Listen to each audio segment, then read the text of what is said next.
What's going on, guys? It's Madballer here and welcome back to the channel. Today I've got another great gameplay for you guys, this time up against Renekton in the top lane. For my runes I'm running Grasping Undying but with Bone Plating instead of Second Wind, as well as Sorcery Secondary and Double Armor Shards.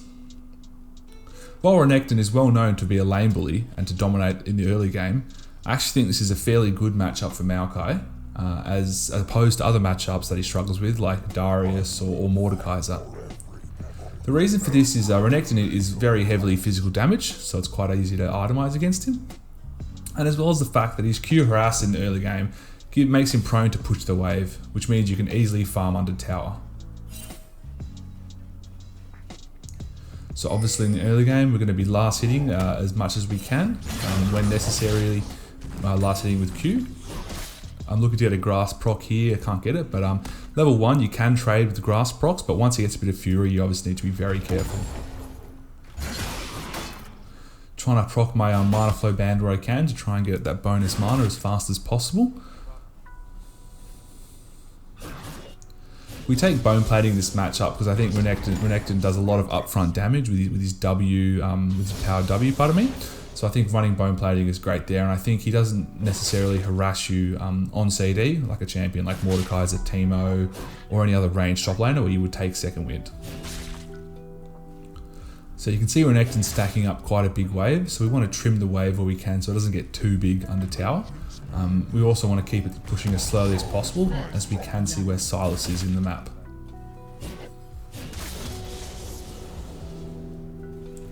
You can see here I am actually dropping a few CS, that's okay. I just don't want to take the harass damage from 100 Fury Renekton. We need to play this gank very, very carefully, simply because Renekton is full Fury and fairly healthy.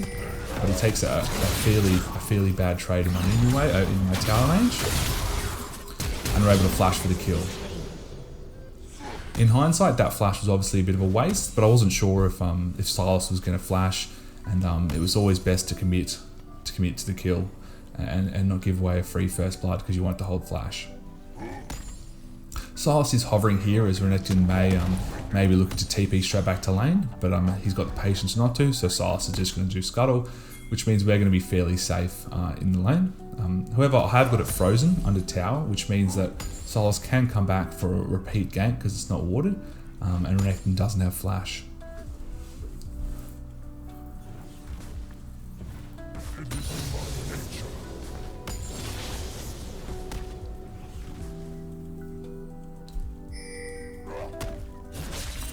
So we do see Renekton come back to lane, however he is a little bit farther back and we didn't quite get the W from Sylas. So that's okay, he didn't waste too much time and we do pressure out Renekton. At this point with 850 gold, I just want to shove the wave into tower, and you can see because it's a cannon wave, I want to back on it because the next minion wave is further back. So if I could shove this fast enough, I would be able to get into tower, however it doesn't look like it, so instead I'm just going to try and push these last couple of waves in and then get a good buy off with my 1000 gold. Renekton does a good job of holding the minion wave there and keeping outside tower, so I'm going to have to just shove another wave. But Sylas is indicating that Rengar is bot side, so we don't really have a problem. Not the best trade on my end, but you can see just how much damage Renekton takes from the minion wave and ends up turning in my favour. But if the minion wave wasn't that big, I'd never want to take that trade.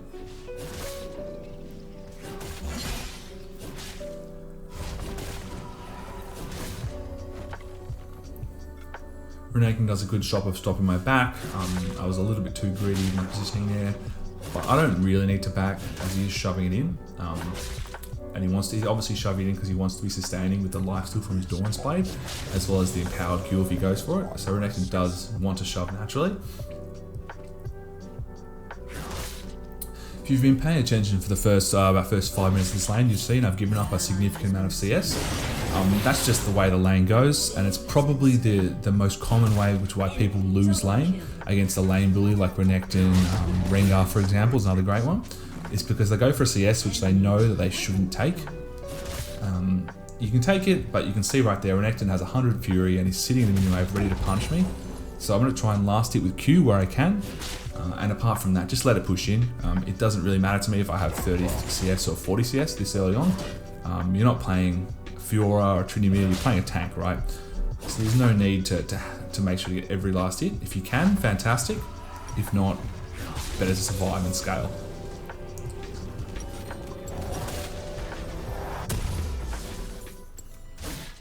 So I could go for Bramble Vest first, but considering I'm doing fairly well in the lane, I'm just going to pick up the Bambies for damage first. But we will be going Bramble after this, because Renekton heals a significant amount from several sources. His Doran's Blade, his Q heal, as well as Conqueror being a big one. So Bramble Vest is going to be a fantastic second component in this lane, particularly considering we're up against a double AD top jungle. The top jungle pairing is always really important to consider when you're doing your early item builds. Ninja Tabi could be good here as well, but I think I'm better off just rushing Sunfire because it is such a big power spike on Maokai.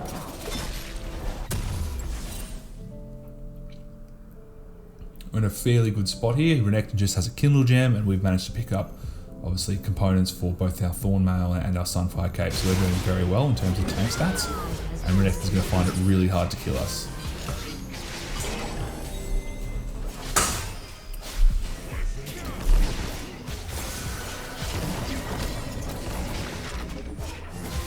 Draven's doing a good job here in the bot lane, and I'm trying to 1v2, but looks like he's going to get the kill. But apart from that, he's been doing fairly well on lane. Oh, and he does pick up the kill, so our bot lane's doing quite well. So it's looking to me, considering our mid lane unfortunately is struggling a little bit, that Draven's probably going to be the carry this game, and the one we're going to have to focus on peeling and protecting the most.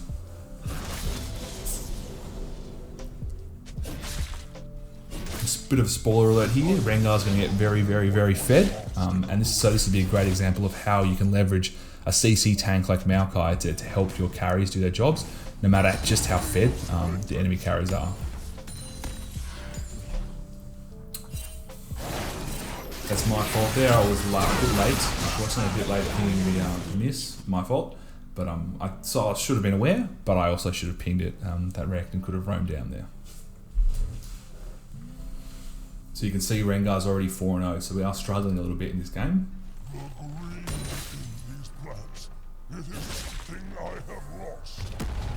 So I need to be a little bit careful because Rengar could still be topside, he could still be clearing files to juggle. So you see I'm going to put a sapling down in that river brush. So you can say I am winning this trade. What's important to remember is that you can win when you're ahead with this sort of armor and tank stats. You can win the trades, but Renekton is going to win the all-in, as you can see. So I am just going to keep kiting back here. And he does go in, doesn't quite get the kill. You can see just how much he is healing and just how important Bramble Vest is going to be.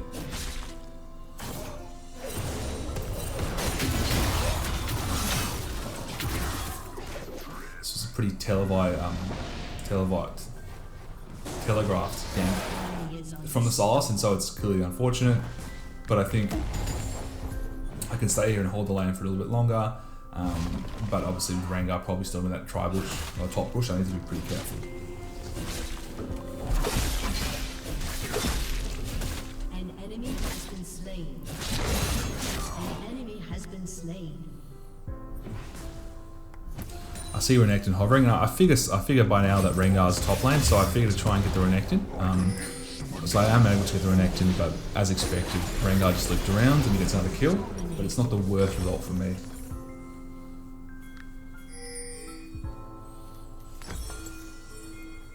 Their team is fairly, the other thing to mention is the team is fairly AD heavy.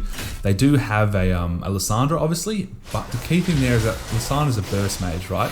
She's a burst mage, she's not really a sustained damage threat like a Ryze or a Cassiopeia. So she's not going to be focusing me, I'm probably the least important target on the enemy team to focus. So MR becomes a lot less important, at least in the early game, because Lissandra is going to be blowing a combo on either the Diana, the Draven, or the Silas, and Nami is the fourth option, right? I'm going to be a distant fifth, target priority, so it's unlikely I'm going to be dealing with too much MR damage except from the occasional AoE.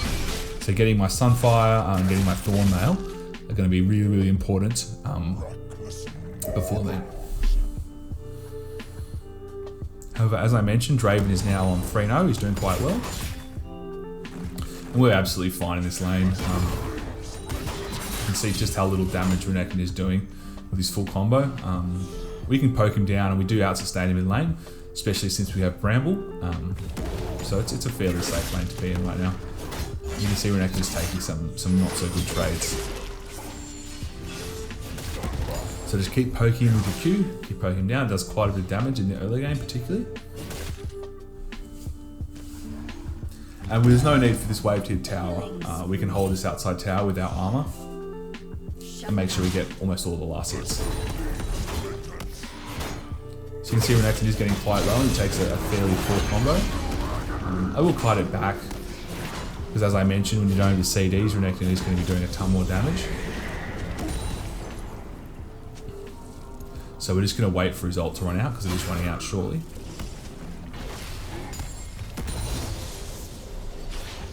And now that Renekton doesn't have his ultimate up, we have a good chance to kill him here if he overstays. So right now we're just going to keep shoving the rest of the lane out, and we do see Renekton clearing the water coming back in.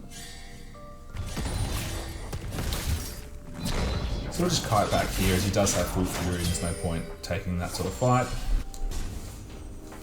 But luckily he does miss a couple of CS as he tries to harass me on the way back to tower. And as I mentioned earlier, Rengar is now legendary quite early on in the game, but that's okay because we are playing a tank, right? We're playing a CC tank and we have the ability to CC him and protect our Philios. So Renekton is pretty vulnerable here, obviously staying in lane a bit too long. He's underestimated my damage, so we can chase him into tower, and we can tower dive, knowing that we do have a grass plot coming up, and we're able to get a kill on the tower. So really good for me to get another kill on Renekton, as it allows me to keep getting tank items and keep scaling up, because I'll need it to tank for the team if we have a chance of coming back in this game.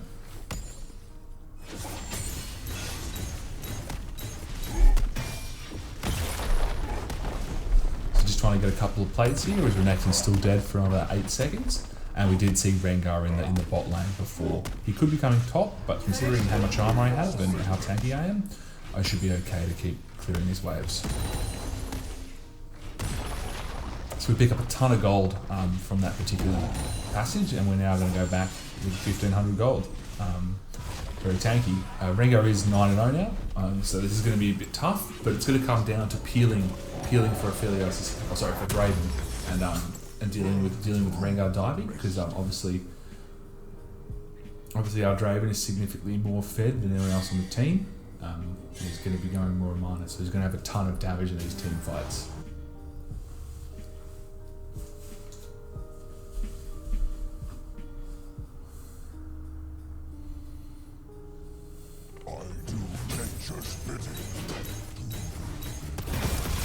At this point we can. Right now we're just trying to get a bit of damage onto Renekton to try and pressure another plane.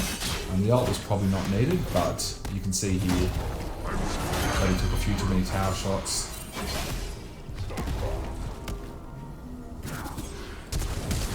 And we're able to trade flashes for another kill.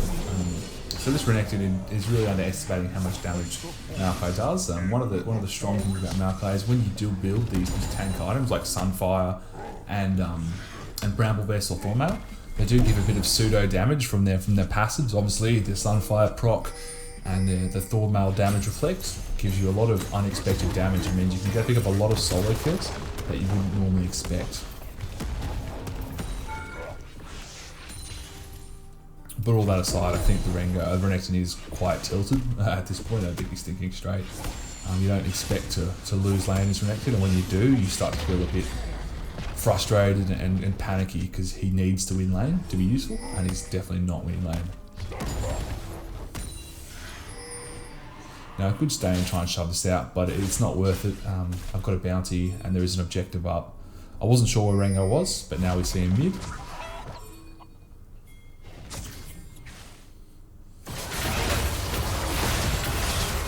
The good thing about an assassin like Rengar is that even though he does deal a ton of damage, he is still very squishy. As you can see from that Diana and Silas were able to pick him off and get the first shutdown on him.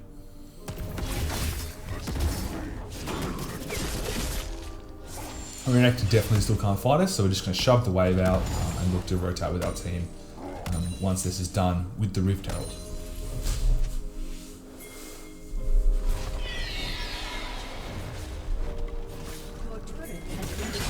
Now that we've taken the top tower, we can...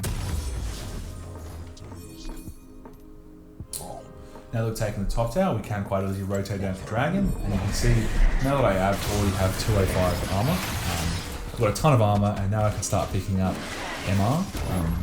Catalyst also gives me additional damage with the passive, so it's going to be a great option to go Abyssal Mask, and considering how fed we are, to do a bit more damage in these team fights. Dino does a great job picking off the Rengar again, so the strong member of their team's dead, and we can potentially look to make something happen, but it's going to be unlikely until our team does respawn.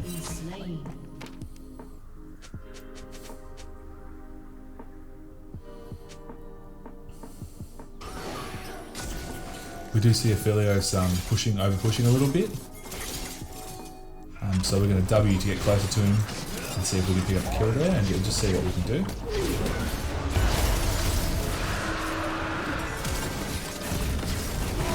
Probably not much going to happen here, but we're not at any risk of dying, so we can just delay them and see if we can wait for our returning teammates.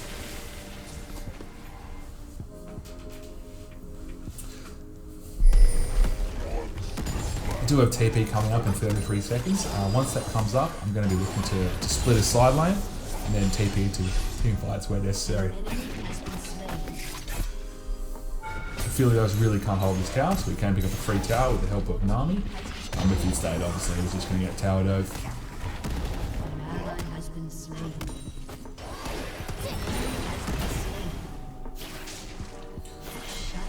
The Rengar in their team is throwing his lead a little bit, but it is tough not to die as Rengar, but he is throwing his lead quite a bit, so we do look like we have much of a chance in this game. We do also have the team fighting comp. Silas can steal one of their useful ultimates, Nami, obviously, Diana and myself. A lot better at team fighting in the mid to late game than their team comp, so if we just stick as 5, we should easily be able to win this game.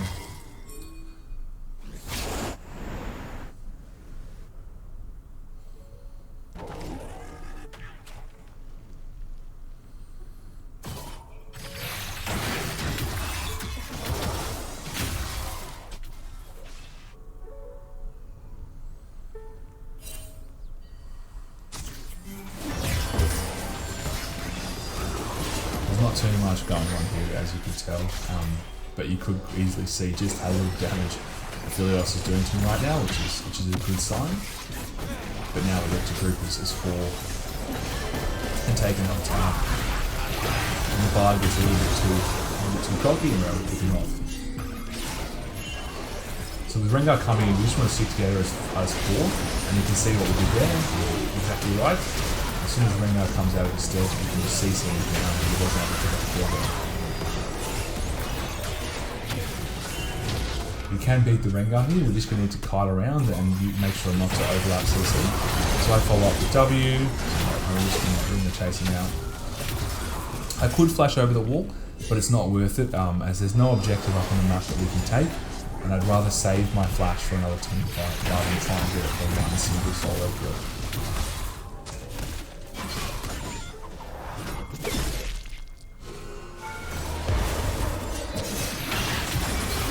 Barb gets a good ulti, but he just ends up baiting his teammate, and they trade 1-for-1. It doesn't really affect anything. I'm just going to fight back as the Rengar is up and he's still fed enough to hurt me.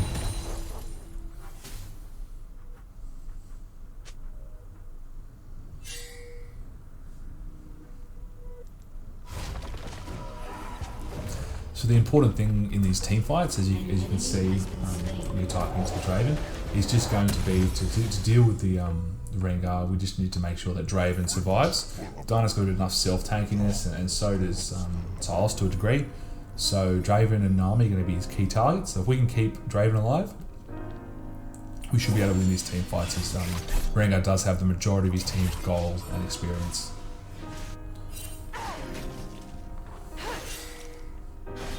I was looking to see if I had to make a TP there. I would prefer not to, and luckily I didn't have to, but if I needed to, I could have TP'd in there to help my team and keep them alive. give Draven this farm as he needs a bit more than me. And I'll just go to split bot side. Like I mentioned, split bot side with TP when it's up. And then I can TP into the fight if necessary.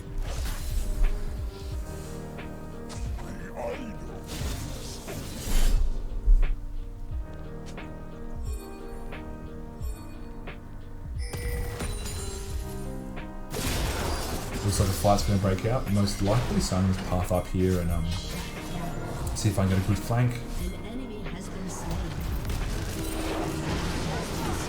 Nami gets a good R in Renekton and we're able to CC him. He doesn't quite have the damage to do the Dragon just yet. Unfortunately, obviously Rengar is fair enough to one-shot the Nami, but it's not the end of the world if she dies as long as Draven stays alive, and you can see there. Again, there's not a lot of counterplay there. You just wait until he comes with a stealth and then you can CC him down and let your Draven do the rest.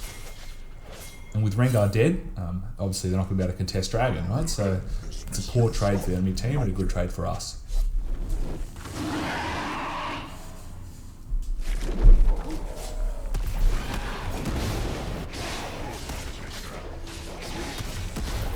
The Mountain Soul also is going to be a fantastic soul for us, as the more tank stats we get, obviously, the less effective their one-shot champions like Lissandra and Rengar are going to be. Lissandra's searching for a pick, and we're able to get a great easy kill on her. She's just looking to pick off the Draven recalling, perhaps, but ended up being a mistake on her end.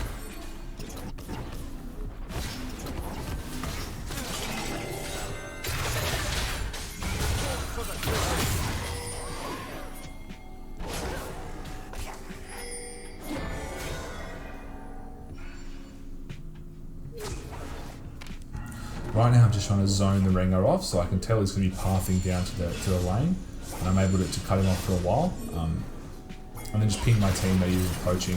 They're aware, which is good, but we just want to zone him off from our squishy carries as long as possible, and if his ult runs out, he's going to be a lot less useful. My team did a great job of backing me up when that was on, but now that it's on cooldown, we can look to threaten the Baron. It's going to be a lot less effective without it. Be chucking down saplings on cooldown just to ward up the area and provide the slow if they're placed in the bush as well to CC when you get approaching.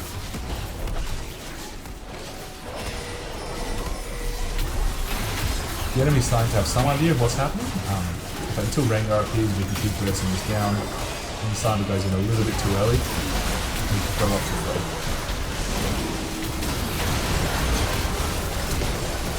Good job by Silas with the smite. We're going to try and pick up the ace here if we can catch Barley, which doesn't look likely.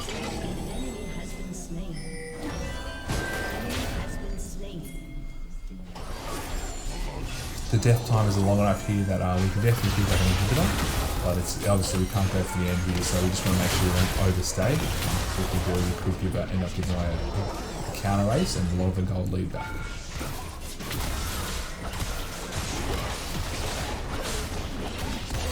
So ping the team back, we can't go for the win there, there's 5 seconds to 8 seconds left, and we just want to get a quick reset as fast as possible. I make a bit of a change to my build. Instead of finishing with Horma, I'm going to go Knight's Vow. Knight's Vow is a fantastic item for Maokai in a couple of different scenarios. The first of which is where you're underleveled and you have limited gold and resources. In that case, Knight's Vow is fairly cheap at 2,400 gold, and it gives CDR, health and armor, which obviously all stats Maokai loves. Obviously this game that's not the case. It's the second case, whereas if you have a team with a couple of high damage carries that you need to stay alive, and they're going to be at risk of being bursted or focused down. And in that case, I'm going to obviously Knight's Vow the Draven and make it a lot harder for Rengar to kill him, and I can obviously benefit from the healing aspect of Knight's Vow. So either when you're really far behind, Knight's Vow is great, or when you have a fed carry which you need to keep alive. Both times it's a great item to fit into your build, and it's really strong on Maokai and really strong to get if your support's not building it. It also has the added benefit of capping my CDR at 40, which is really useful as well.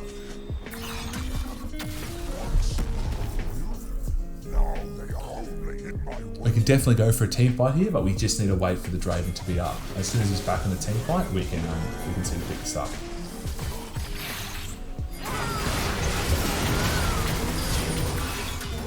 Rengar gets a quick kill on Nami, but again, it's not the most useful kill in the world. It's good that he's getting killed, but trading 1-for-1 is never going to be that useful for him. I'm pretty sure now we can just push to end.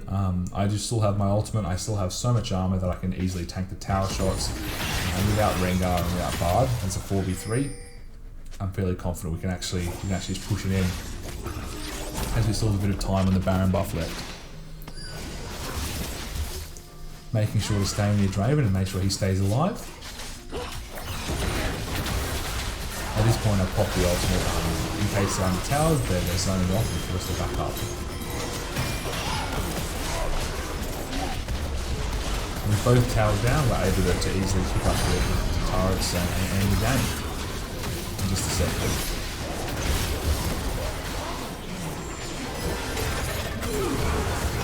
Thanks for watching the game everyone, and as always, good luck in solo queue.